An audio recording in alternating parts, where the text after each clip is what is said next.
Hello folks, Why Guy here again. Welcome to my home on this very wintry day. Well, of course it's wintry day. Look around me. The snowy day is what I meant to say. Snowy winter day. Yeah, there we go. My heart is a little bit heavy and my mind is a little bit clouded because my wife is going in for surgery in a couple of days. So for those of you who believe in prayer, just imagine to cut a hole in somebody's head, lift up their brain, and remove a benign, fortunately, tumor. Anyway, bear with me. The name of this video is called The Why Guy Internal Struggle.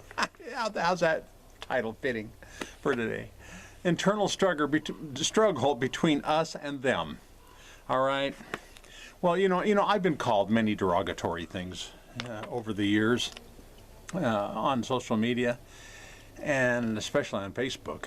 But before now, I have never been called a raging Gnostic. That's Gnostic. A raging Gnostic. No, the G is silent. Anyway, due to the context of the conversation that I had with a friend, my friend Mo Thomas on Facebook, he's genuine. This guy is brilliant. Okay. Anyway, he has a friend on Facebook that is not so brilliant. He goes by the name of Bill, and I'll just leave it at that, at Bill. I don't even know if that's his real name. You know, when Bill called me a raging Gnostic, which the conversation was between Mo and myself, Bill wasn't even involved, but he jumped in, of course, in order to call me a raging Gnostic. Well, I responded, of course, in like manner, by saying, now it's my turn. You're a raging pagan. I don't agree that I'm a Gnostic.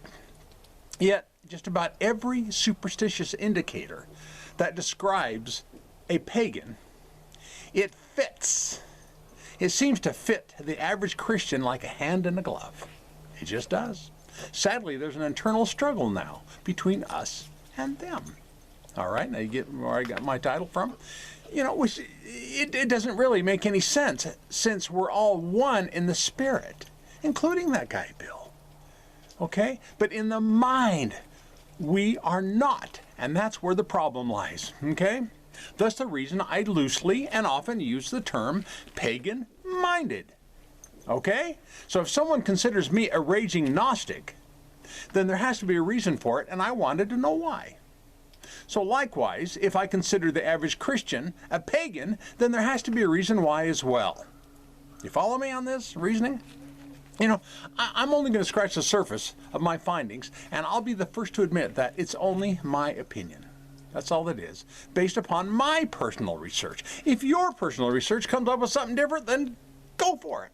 Okay? Now, here, this is from my Koine Greek, not from my Koine Greek, I'm always saying from my Koine Greek New Testament. No, from the Koine Greek dictionary, the Gnosticism simply means, quote, having knowledge, close quote. Well, that makes all of us Gnostic, doesn't it? And Wikipedia defines it as, quote, a collection of religious ideas and systems which, I don't even know how to say this word, which come together, that's what the word means, which came together in the late 1st century AD among Jewish and early Christian sects. These various groups emphasized personal spiritual knowledge, gnosis, above the orthodox teachings, traditions, and authority of religious institutions, close quote. Did you catch all that? There's far more to this subject than these simple definitions that I just gave, but hey, according to that portion of emphasized personal and spiritual knowledge above the orthodox teaching, traditions, and authority of religious institutions, according to that, maybe I'm a Gnostic. After all, no, not really, because since Gnostics generally viewed material existence as flawed or evil as well, and hey, I like stuff. So I guess I wouldn't fit in that category very good. The only material, physical thing that I view as flawed or evil are people, which includes the Gnostics, frankly. So now let's take a closer look at why I consider most Christians pagans or pagan-minded. I'll be referencing a lot of scriptures, so you might have to pause this video and to jot them down. Now, from Wikipedia, paganism means, a quote, paganism is a term first used in the 4th century by early Christians for people in the Roman Empire, okay, who practiced polytheism or ethnic religions other than Judaism, close quote. Hope you caught that. According to what I also read, quote, ritual sacrifice was an integral part of ancient Greco-Roman religions and was regarded as an indication of whether a person was a pagan or a Christian, close quote. I hope you really got that one. So according to this historian, it tells me that one of the main dividing lines between pagans and Christians was how pagans believed in blood sacrifices, where the early Christians did not. Bam! Yet every modern Christian denomination I know most certainly believes in blood sacrifice. Why? Because our pagan-minded Jewish cousins believed in it, even though their scriptures and prophets claimed that God did not require nor delight in sacrifices. Anyway, to prove my point, here's some examples which include statements from Jesus, apparently. All right? Oh, if I can get them out of my book here. Here's Jesus speaking. Quote, but go and learn what this means. Yes, Christians, go and learn what this means, okay? I desire compassion and not sacrifice. For I did not come to call the righteous, but sinners. That's Matthew 9:13. Note that the only mention of sacrifice was contextually coming against the idea. All right? Now here's Jesus speaking. But if you had known what this means, I desire compassion and not sacrifice. It's just kind of a repeat, you know.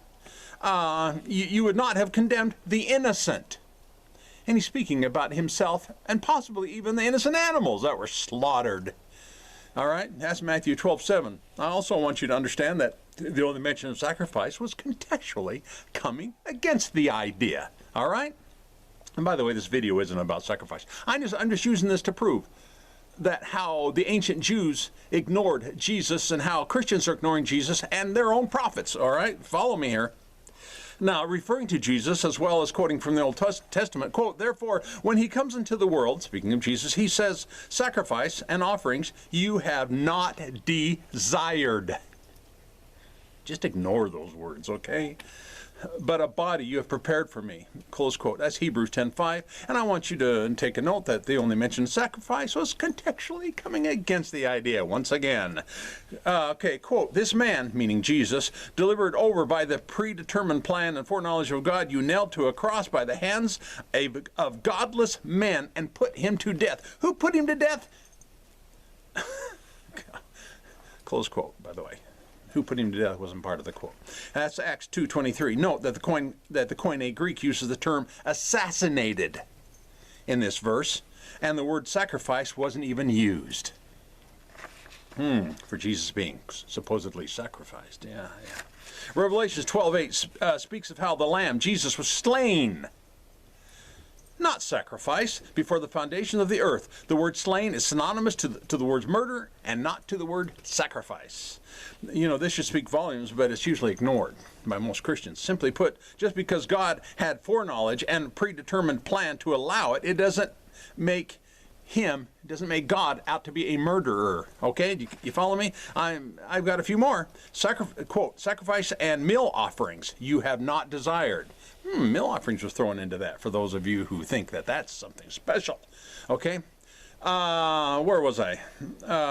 Sacrifice and meal offerings you have not done. My ears you have opened. Burnt offerings and sin offerings you have not required. Psalms 46. And note also that the mention of sacrifice was contextually coming against the idea. Okay, here's another one. Quote, what are your multitude sacrifices to me, says the Lord? I have had enough of burnt offerings, of rams, and the fat of fed cattle, and I take no pleasure in the blood of bulls, lambs, or goats. That's Isaiah 1:11. And note that the mention of sacrifice will contextually come against the idea. I got about 4 more here, 5 more. Samuel said, quote, has the Lord as much delight in burnt offerings and sacrifices as in obeying the voice of the Lord? Behold, to obey is better than sacrifice, and to heed than the fat of rams. That's 1 Samuel 15:22. But I want you to note that the mention of sacrifice was contextually coming against the idea, vaguely. Here's another one, quote, I do not reprove you for your sacrifices, and your burnt offerings are continually before me. Psalms 58. The mention of sacrifice, okay. It was contextually, it was coming against the idea. Quote, for you do not delight in sacrifices, otherwise I would give it. You are not pleased with burnt offerings. Psalms 51:16. And note that the only mention of sacrifice was contextually coming against the idea. 3 more. For I did not speak to your fathers. This one is fascinating. For I did not speak to your fathers or command them in the day that I brought them out of the land of Egypt concerning burnt offerings and sacrifices. Close quote. That's Jeremiah 7:22. That deserves a what? You know? Did God change his mind or something? Yes, sarcasm implied. This is speculation on my part, but according to this, sacrifices should have stopped. All right, long before there was such a thing as the nation of Israel. And also note that the only mention of sacrifice, it was contextually coming against the idea. 2 more. Quote, to do righteousness and justice is desired by the Lord more than sacrifice. This isn't condoning sacrifice. It's just saying, yeah, you get it. That's Proverbs 21:3. The only mention of sacrifice, it was basically coming against the idea. Last one, guard your steps as you go to the house of God and draw near to listen rather than to offer the sacrifice of fools. For they do not know they are doing evil. Close quote. Ecclesiastes 5:1. You know, the only mention of sacrifice, it was basically contextually coming against the idea.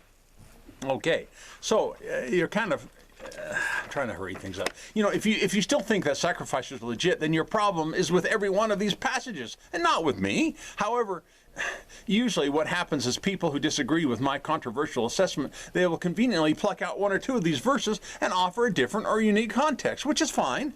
But in doing so, they'll completely ignore all the rest that are self-contextualizing, meaning that these verses were that what was written is true no matter what the circumstance surrounding it. You know, they do these things to justify their indoctrinated pagan beliefs. That's what people do.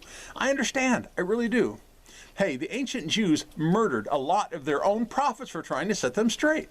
Who knows, maybe some murders were due to what was written in the passages that I just shared, since most of the anti-sacrifice statements were spoken by their prophets. You know, I know how ingrained the idea of sacrifice is within Christendom, so in like manner, I'm assuming that my character and integrity will be metaphorically murdered for even suggesting that the pagan sacrifice of Jesus was not God's idea. So let's move on, okay? I also find it interesting how during and after the Middle Ages, the term paganism was applied to any non-Christian religion, and the term presumed a belief in false gods or a false god. So how does this apply, guy? How does it apply to Christians? Does the name Hades ring any religious bells? Does it? He was a false god, folks, of the pagan Greek underworld, yet far too many Christians give legitimacy to his name by falsely claiming it means Sheol. No, it doesn't. My next statement might be a stretch, but who's the god of the pagan Latin hell that most Christians believe in? You know, there's just far too many names for me to mention here in this video, but I included every one of them in my latest book. Okay? No love, no fear, no love, no fear. I put every one of them and the origins of those names and where they came from, okay, and what they meant in this book. So that's my infomercial, all right? So if any of you want to check it out, go for it. Where was I? Let me see. Now here's something from an article. Come close to a close. Here's something from an article that I read. Quote, no two pagans seem to agree on the same definition of paganism. And that was a quote from Iqbal Ahmed, who spent 2 years researching a large community of pagans in Southern California for his short documentary, Pagans. Okay, close quote. Among his film subjects, it's still part of the quote. Among his film's subjects are teachers, social workers, and PTA members who engage in various pre-Christian practices steeped in ceremony and superstition. Now, close quote. All right? You know, folks, you can walk into any church. I'm going to get a second. They're just really short. Just short notes, okay, here. You can walk into just about any Christian church and witness many ceremonies that are rooted in paganism, and then at times hear a sermon based on superstition, okay, concerning devils, demons, and a hellish afterlife. So tell me how I'm wrong about this, all right? So in closing, when further researching the topic, there was at least two things that all pagans agreed upon. Animism and multiple gods. Okay? Christianity unknowingly gives tribute to the god Hades and or a demigod devil who has been erroneously named Satan. Okay? So technically Christians do believe in multiple gods. Also, they most certainly believe in and practice animism. Animism is giving life and or a spirit to something that is not alive nor possibly even real. This is why my Koine Greek New Testament uses the term animistic influence whenever the word demon was inserted into Scripture via the Vulgate by the ancient pagan-minded Latin Church, resulting in why the word demon is now present in most of our modern-day Bibles. So, before I close with my last statement, did you remember to give me one of these? I doubt very few will, because I come against so much stuff. Anyway. Maybe not. I'm jumping to a conclusion there. Believe whatever you want, Christians, okay? About Gnostics, pagans, sacrifice, hell, Hades, Sheol, devils, and demons. It's not my place to convince anyone of anything. It really isn't. But I'm simply sharing my research and opinions. So thank you for watching such a controversial video, and scroll down to the Show Me More section and check it out for me, would you? Thank you so much.